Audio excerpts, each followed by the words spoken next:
Hello, Socorro. Hello, and welcome back to our second episode of the Astrology of the Underworld podcast. I am Coco Carrillo Lopez. I'm an astrologer. I'm a legit astrologer. I'm actually getting my master's in philosophy and religion at the California Institute of Integral Studies, studying under the Becca Tarnas, the real deal. And this is... I am Chris Emerald, the drummer of the Sacramento hardcore band Eyes Out, and I'm also married to Socorro.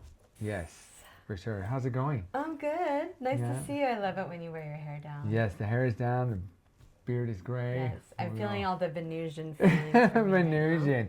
It's funny you say that because I am wearing my Mars again today. Oh, you are? Because I really liked it. Oh yeah, that smells good. That's what I had last time. Yeah. So I just want to keep that same energy vibe going. I like the way it smells on your skin. Yep.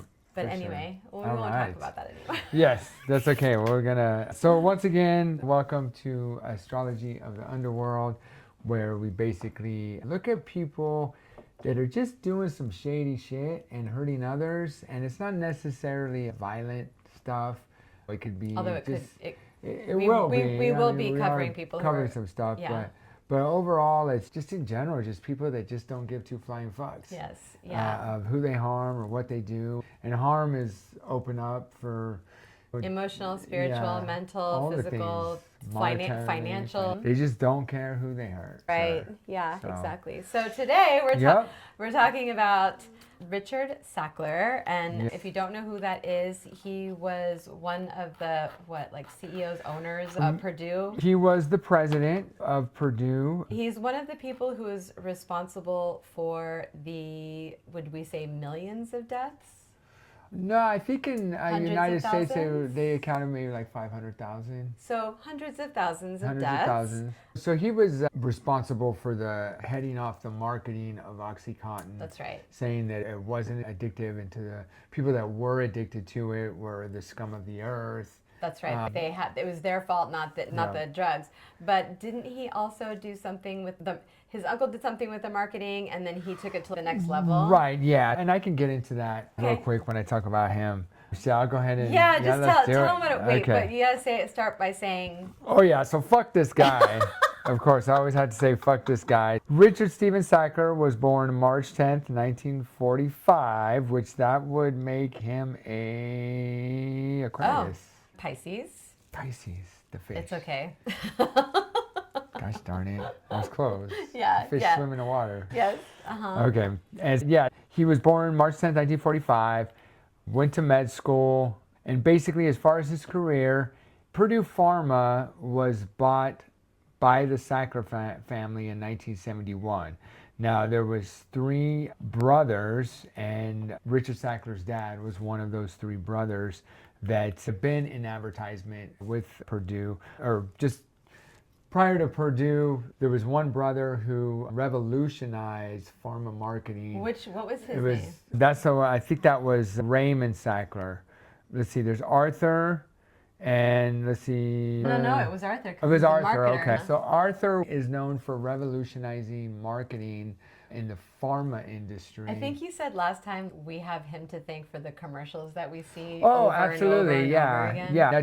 They just kept on taking it to another level. Now, probably, so his big drug was Valium. That was I thought this was the pill that you never know you needed. Oh yeah. Something like that was the market. So oh my God, like a marketing. Absolutely. He was known for marketing. He wasn't known for helping people. Right. It was known for his legacy is that he was a great marketer and made a lot of money. It just so happened that he made that money off of drugs that were being marketed by him that potentially could cause. Can I say something about the astrology really fast? Oh, absolutely. Okay. So I'm looking at his Sun-Mercury conjunction, and I made him a Scorpio rising. That's what... We didn't know the exact time. Yeah, we do not know his exact birth time, but I put him as a Scorpio rising.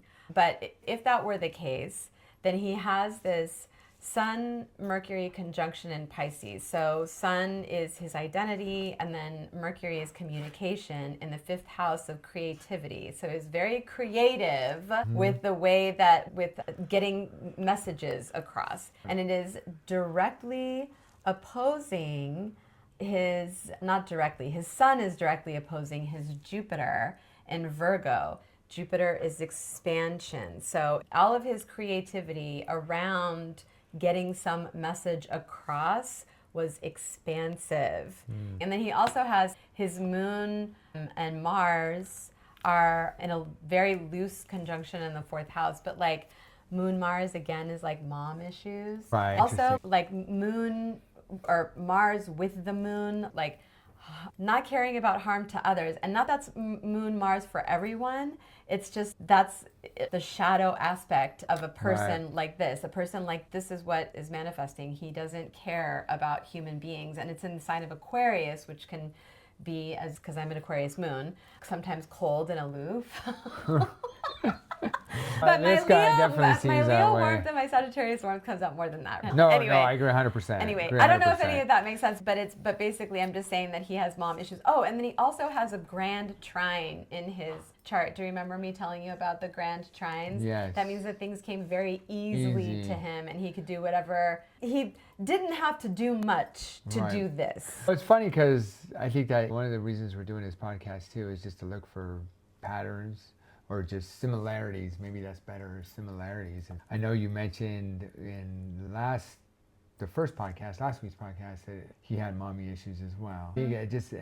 Just trying to understand people. It's just mommy issues seem to be a big thing where these people, when they have them real severe, they gotta have all the money or they gotta have something, power, control, in order to whatever.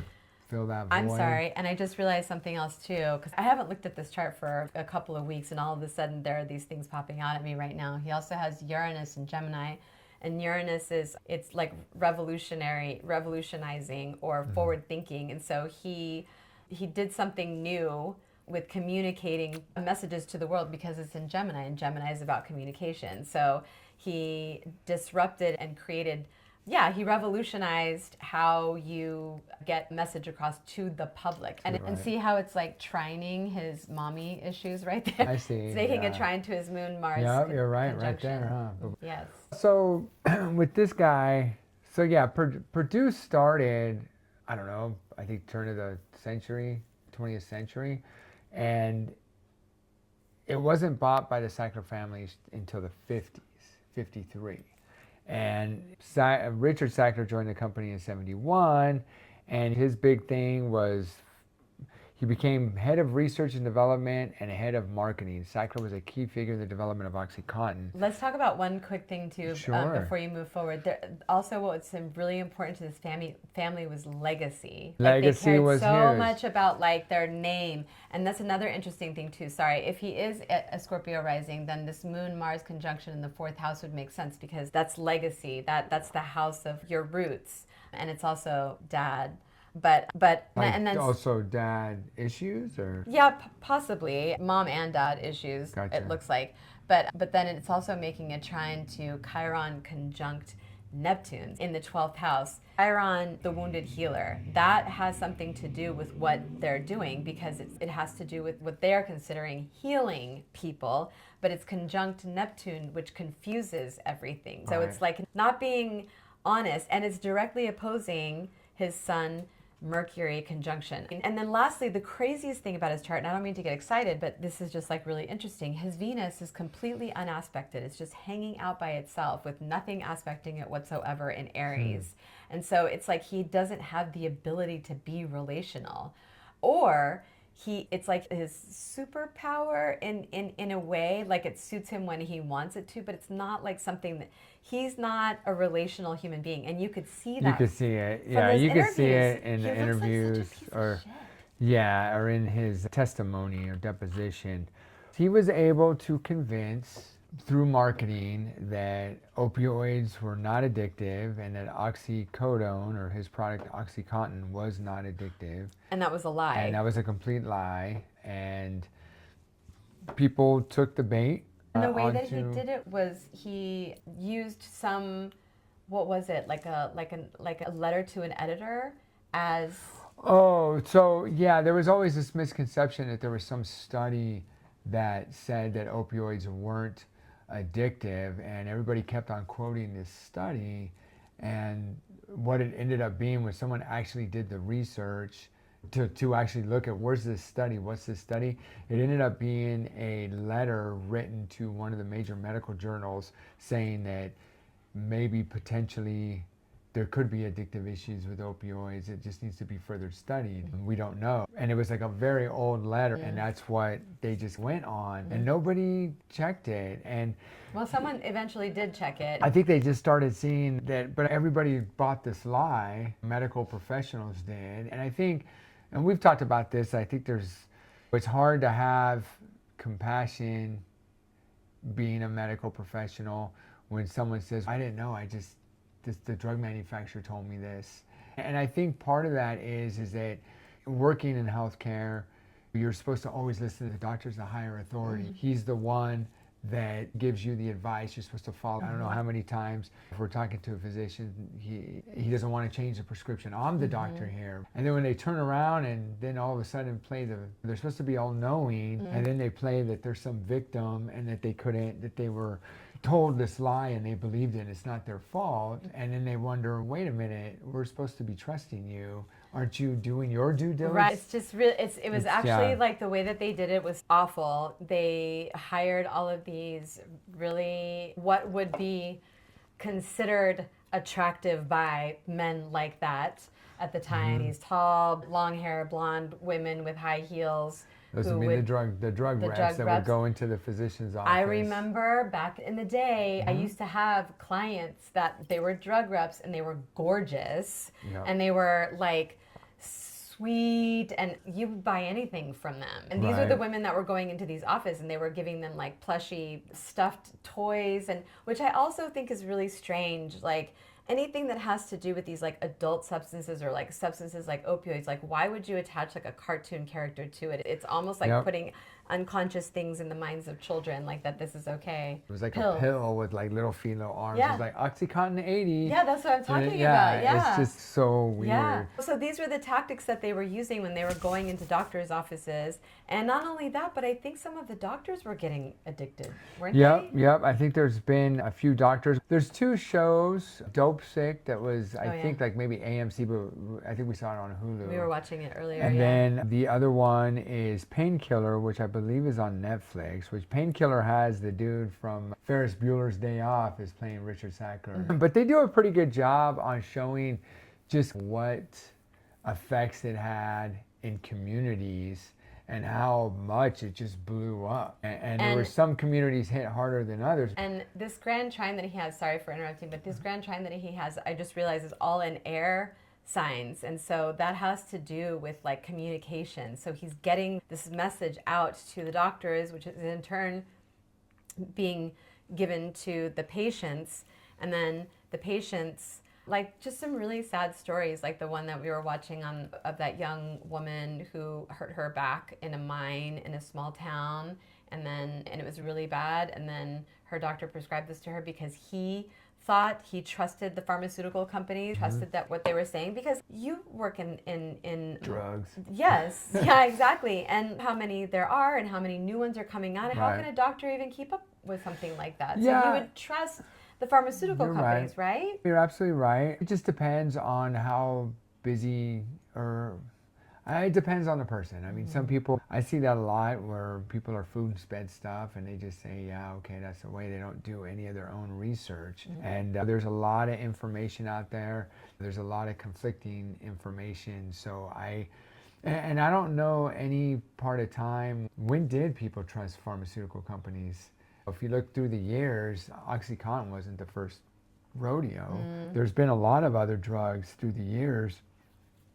Looking back historically, when does anybody really trust a corporation? All the more reason not to, especially like looking at his chart. Like now that because I got rid of like his north and south node and some other stuff, and it's literally just the main planets and the major aspects, and he just from his chart looks like one of the coldest, most like scary, terrifying human beings on the planet. And even his Saturn, which is in Cancer, because Cancer is nurturing and caring, and mom energy is ruled by the moon. Saturn is, again, like the harsh, cold, wet blanket sometimes. Interesting. Yeah, and I thought that movie Painkiller did a really good job. I think that one takes place in like West Virginia or Virginia because they're showing like the community of the coal miners, and one girl gets hurt. I think that's And dies. yeah, she ends up dying. People are very poor, very hardworking, and they don't have a lot of resources. So not being able to work Right. is not really an option. And I I know think how that that, is she was now. a young girl and she had gotten hurt at work with the Oxycontin. She's able to go back to work, but just opioids, your body gets used to it.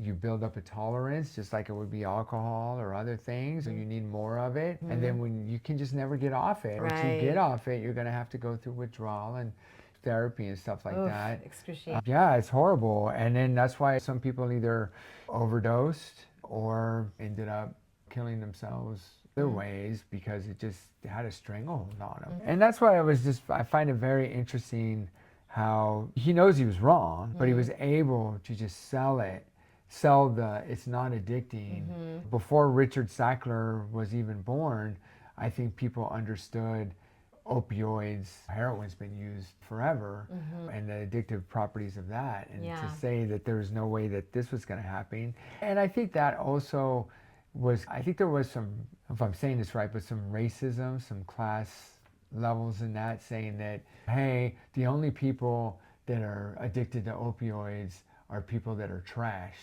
You could go into a working class community with hardworking Americans and they're not going to become drug addicts. Right. Because it's a certain person. Takes a certain kind of like, And yeah. it's not. It can happen to anybody. Because it's addictive. It's Yeah, addictive, yeah. exactly. Yeah, I'm looking at his chart some more, and I'm just like I always try to tell you, like the light side of that could have been the light side of this person, and I'm having a hard time seeing it, and I think maybe part of it is because his Venus is unaspected. So again, like his ability to be relational is completely, it's separate from who he is as an inherent human being. And he does have some planets in sun signs. Pluto is in Leo, and Leo is supposed to be the one that's like bringing the warmth or whatever, but it's Pluto, and it's directly opposing his moon in Aquarius, which is his emotions. And so it's almost like his ego is probably turned inward too, Right. because he's got Pluto retrograde, and it's in Leo, which is our ego. And so it's like he's all about himself, and has a hard time with connecting with his emotions as well, because not only is his moon in Aquarius, which I have an Aquarius moon, and I can Right. completely understand and empathize with going to that place of detaching from your emotions and being cold, especially if it's something that you had to do in order to survive. But this motherfucker didn't have to do anything to survive. Well, and the truth be told, I guess this is just my opinion, but I think the whole Sackler family is fucking shit.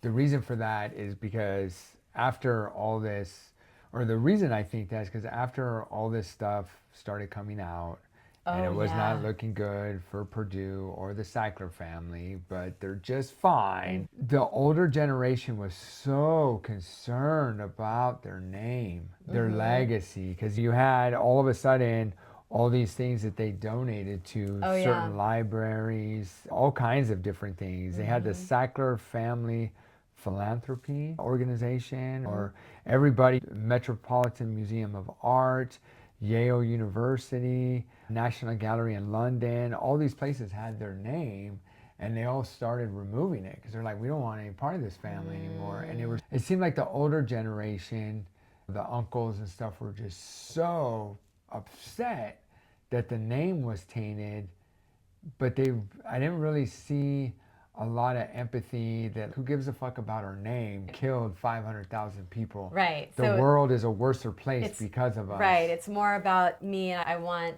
the spotlight on me having power. I want power because that's also Pluto is power.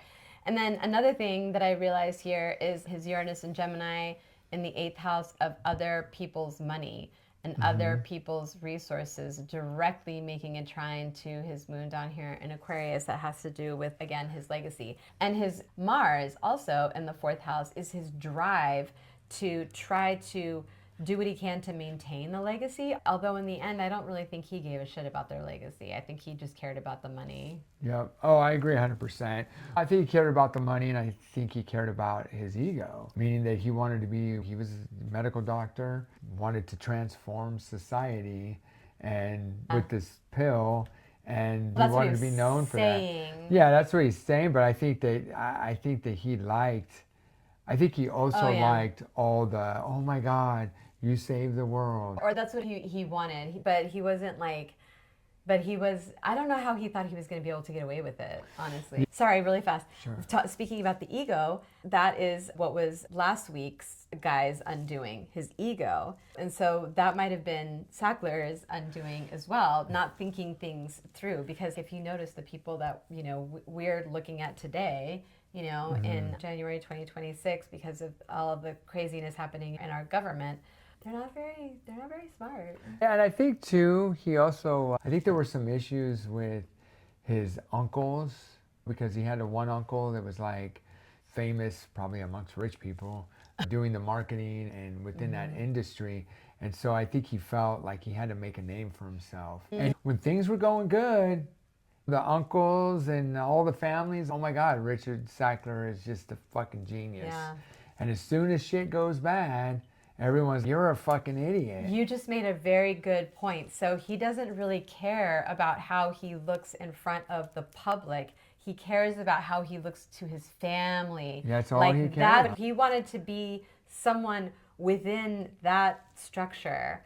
Right. Yeah, which makes perfect sense because it is directly his Pluto in Leo at 8 degrees and in 15 minutes, which is also retrograde, is directly opposing his moon at 8 degrees and 26 minutes in Aquarius, right at the base of his chart. If he is a Scorpio rising, which, I mean, this makes perfect sense. Makes perfect sense, yeah. Especially because like his Venus is in Aries, that would put it in the 6th house. Everything had to do with work. Maybe the only relationships that he had were relationships with the people that he was at work. But also, in one of those shows, it showed that he like really loved dogs, remember? And the 6th house also has to do with animal companions. So anyway, his Venus in Aries in the 6th house, just it's like the only relationship that he could have was with his pets, which is another thing that I don't really understand, like how, which I've known some psychopaths in the past who like love animals. They really do love animals, but they are the most awful, psychopathic, sociopathic human beings I've ever met in my entire life. And you like love some of these innocent creatures so much and then turn around and literally be responsible for the death of hundreds of thousands of people. Yeah, so this is, so these are just some little snippets from his wiki page. In 2001, he issued an email to employees of the company urging them to push a narrative that addiction to OxyContin was caused by the criminal addicts who had the addiction and not caused by anything in the drug itself. It's just so ridiculous, and I just have a hard time like understanding how someone can go through medical school and that so too. on, and just have some basic knowledge and be like, oh yeah, if the drug company says this, then it must be. Although a lot of, okay. if he is a Scorpio rising, a lot of, I mean, our daughter has a lot of Scorpio in her chart and she's going to medical school. So there's also something about that personality type, that gathering research and information and also being able to do things and look at things that other people can't. You have to be able to do that as a doctor. Right. But he's just reflecting the shadow side of that. It's just, yeah, and I think especially like nowadays, if you were to talk to anyone, I would imagine if you walked on the street and say, do you think pharma has a good or bad influence in this country? I think the majority of people would say probably bad. In the sense of marketing, everybody's on drugs. You watch, I know we don't necessarily subscribe to a cable subscription. When we do see commercials, how many times is it pharma doing commercials and promoting drugs for this and that? And it's the same commercial every single time. Can you guys at least give us a little bit of variety so you don't feel like we want to, like, our brains to just melt so that we don't have to listen to you anymore? So at some point, obviously there was a whistleblower I think some of the salespeople, as well as some of the providers. There's the total nerds out there that look for those types of things. If they start seeing high propensities of drug overdoses in certain areas, and maybe doing a little bit more research, and it all was like a puzzle that just came together relatively nicely. Yeah, I can't remember the woman's name she was in both shows actually, that the one who like wanted to go after him. And Right. she was the one that figured out that along with the increased usage The of opioids. that also crime was increasing in all of Right. these areas like exponentially, and they were going right along the same trajectory, and she'd seen it before with the crack epidemic. Right. And this is, I'll just be for real, in recent developments that's going on right now. We just, in my opinion, kidnapped this dude from Venezuela because he's supposed to be responsible as a drug trafficker. Yet this guy who's responsible for killing 500,000 Americans, let that sink in.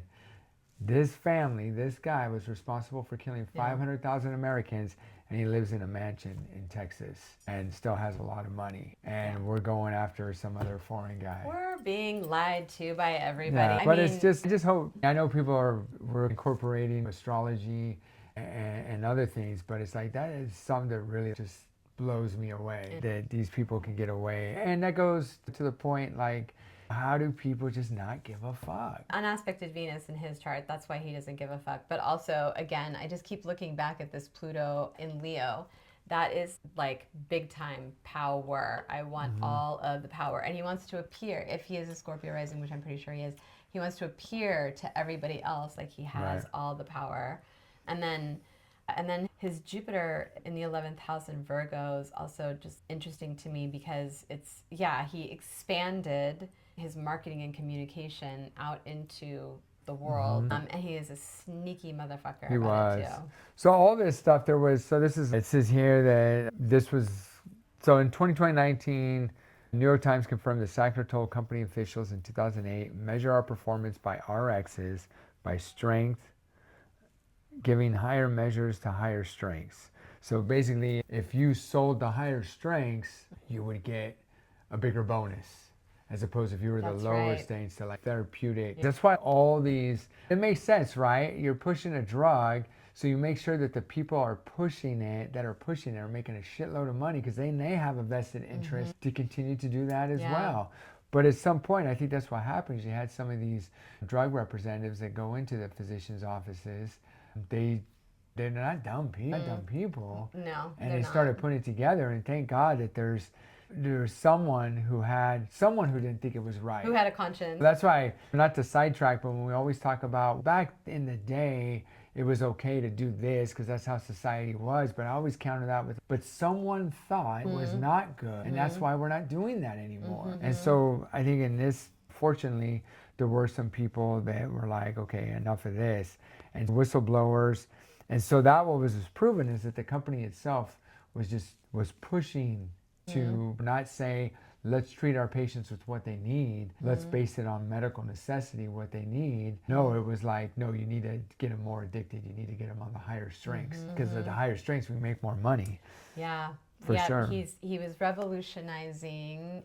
So his Pluto in Leo Uranus is sextiling his Pluto in Leo. And so Uranus is awakenings, but it's also chaos and disruption, but it's like revolutionizing. And so he revolutionized Uranus, the way that he communicated out into the world. Gemini, this facade of Neptune conjunct Chiron, so confusion on top of healing. So he's lying about like how this is healing to like pretty much everybody in the country, which is this Jupiter is like almost a part of that conjunction.